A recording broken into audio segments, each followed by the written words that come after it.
जय जय शंकर हर हर शंकर जय जय शंकर हर हर शंकर जय जय शंकर हर हर शंकर जय जय शंकर हर பக்தி தெய்வத்தின் குரல் 4ஆம் பாகம் வண்டு ஸ்தோத்திரம்.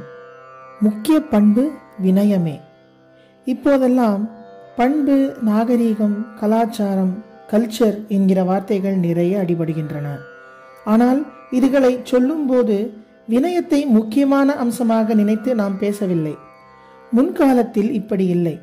அப்போது கல்ச்சர், கலாச்சாரம் என்றாலே அதற்கு முதல் லட்சணமாக வினயத்தை தான் நினைத்தார்கள். கல்ச்சர், கலாச்சாரம் என்ற வார்த்தைகளுக்கும் கல்வி என்ற வார்த்தைக்கும் ரொம்பவும் சம்பந்தம் இருப்பதை கல் என்பது இவை எல்லாவற்றுக்கும் பொதுவாக இருப்பதிலிருந்தே தெரிந்து கொள்ளலாம்.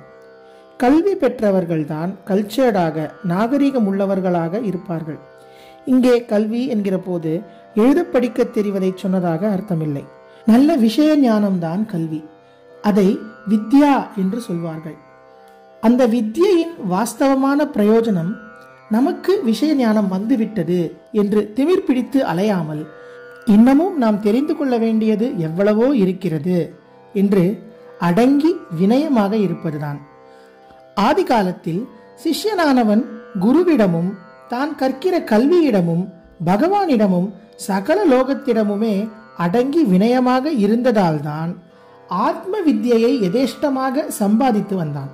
பிரம்மச்சாரியானவன் குருகுலவாசம் செய்கிற காலத்தில் அவன் எத்தனை பெரிய மிராசுதார் வீட்டு பிள்ளையானாலும் வீடு வீடாக போய் பவதி பிக்ஷாம் தேஹி என்று பிச்சை எடுத்து வர வேண்டும் என்று வைத்தார்களே, அது முக்கியமாக இந்த அடக்க குணத்தை உண்டாக்கத்தான்.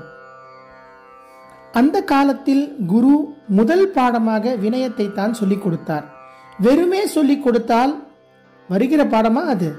வாஸ்தவமாக அவரே மாணவர்கள் தாமாக அவருக்கு அடங்கி மரியாதை செலுத்தும்படியான ஆத்ம குணங்களோடு இருந்து வந்தார், வாழ்ந்து காட்டினார்.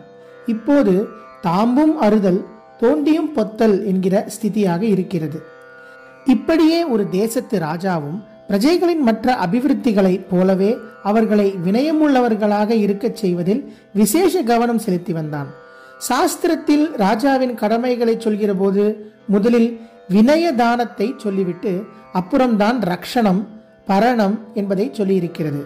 ஜனங்கள் எல்லோரும் அவரவருக்கான தொழிலில் ஈடுபட்டு சம்பாதித்து வாழ்க்கை வசதிகளோடு இருக்குமாறு சகாயம் பண்ணி அவர்களை தாங்குவது பரணம். உள்நாட்டு கலகம், வெளிநாட்டு யுத்தம் முதலியவற்றில் இருந்து அவர்களை காப்பது ரக்ஷணம். தற்காலத்தில் ராஜாங்க கடமையாக ரக்ஷணமும் பரணமும் மட்டுமே நினைக்கப்பட்டாலும் சாஸ்திரப்படி இதற்கெல்லாம் முந்தி வினயதானம் தான் வருகிறது. அதாவது ஜனங்களை பணிவு பண்போடு அடங்கி இருக்கும்படி பண்ண வேண்டும். எப்படி பண்ணுவது என்றால் முறையான கல்வியினால், சத் உபதேசத்தினால், மதானுஷ்டானங்களினால், தெய்வ விசுவாசத்தினால் பண்ண வேண்டும். அடக்கம், பணிவு, மிருதுவான நடவடிக்கை, அதாவது ஜென்டில்மேன் என்கிறார்களே, அதில் உள்ள ஜென்டில்னஸ், பிரத்தியாருக்கு விட்டு கொடுக்கிற சுபாவம், அகங்காரமே இல்லாமல் இருப்பது எல்லாம் சேர்ந்ததுதான் வினயம் என்கிற குணம். நிஜமான கல்வி இதை ஊட்டவே ஏற்பட்டது.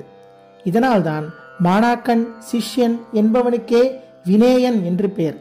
எவன் வினயமுள்ளவனோ அவனே வினேயன். சீடன் என்பதற்கு பதில் வினேயன் என்றே சொல்வார்கள். ஜெய ஜெயசங்கர, ஹரஹர சங்கர, மகாபிரியவா சரணம்.